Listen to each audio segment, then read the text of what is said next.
इन्ने बैठे जे माँ प्यो बख्शाउना अजकल कोई सौखा काम है। पहलो मौलवी जाओ फिर मुर्दा बख्शवाओ। बोलो ते जे मौलवी नूं खाने थोड़े लभन दवा भी थोड़ी होंगी, बहुते लभन ते बोलो नगदो हू समझदे ओ बोलो नगदो हू बोलो। वो तो सऊदी अरब में गया तो मैनू वो कहते मौलवी तुहानू तोहफे देने। मैं कहा तोहफे की करने, नगदो हू दवो। बोलो वो नगदो हू समझदे जे वो यार नगदो हू मर जे पे। हाँ मेरा चन्न है की ना चन्न दा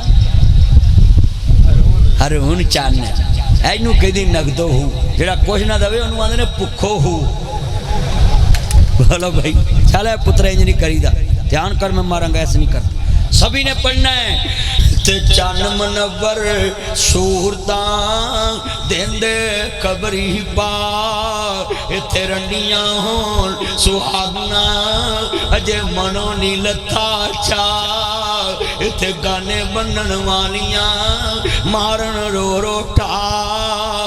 असी 5 भरा ते 3 भैन साडे बाप ने एक दी भी जंज नहीं वेखी, एक नू भी डोले नहीं पाया। मैं शेर अहमद नहीं पढ़दा रो पिया। इत्थे चन मनवर सूरता देंदे कबरी पा इत्थे रंडियां होन सुहागना अजे मनो नी लथा चा इत्थे गाने बनन वालियां मारन रो रो टा। इत्थे बंदे आ बीवी रोंदी रह जांदी वे एक बार बोल ते सही एक दे सहारे छड़ चला में। मैं जुमला बड़ा वड्डा कहन लगा है जेड़े बच्चे जिद करके रोटी नहीं खांदे प्यो मर जांदा है। मासियां दे चौंतरियां तो मंग के खानी पै जांदी, चाचियां दे चौंतरियां तो मंग के खानी पै जांदी। जिन्हां दियां फ्रिजां भरियां हुंदियां सी अज फ्रिजां दे बिल देण वाला खबरों च चले गया। फिर मस्जिद दियां सभा ते बैठ के समोसा देवी, एक अंब देवी, एक आलू बुखारा देवी, एक केला दे देवी, सभा ते हाथ करने पै जांदे। रोंदे आवे एक शरीक भी बुए ढो लैंदे बिन मावां दे कावी टुकड़े खो लैंदे। अपनियां मावां वाली थां कोई लैंदा नहीं, उतले मना ते हर कोई पुत्रा कह लैंदे। फटे पुराने कपड़े तन ते हंडोंदी भुखिया रह के लोको पुत्र जोंदी है। खुद मापे पसीने च पुत्र एसी च समाउंदे ने, खुद मेहनत करते ने पुत्रा नूं सोह लैके देंदे ने।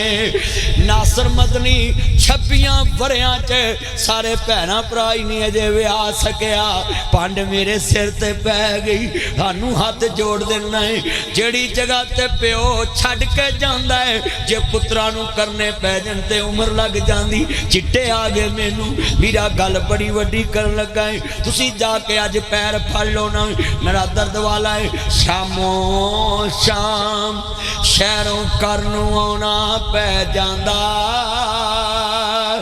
जद घर दा राखा खबरी डेरे ला लैंदा। एना बुढ़िया नू फजूल ना समझिया जे इस पे दाड़ियां ले तेरे मुँह ते राखे ने।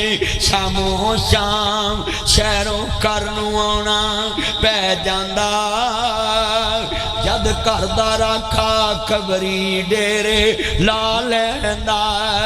बिना मतलब तो राखी करने वाला कोई लभदा नहीं, मां को कोई पुत दी शै टकदा नहीं।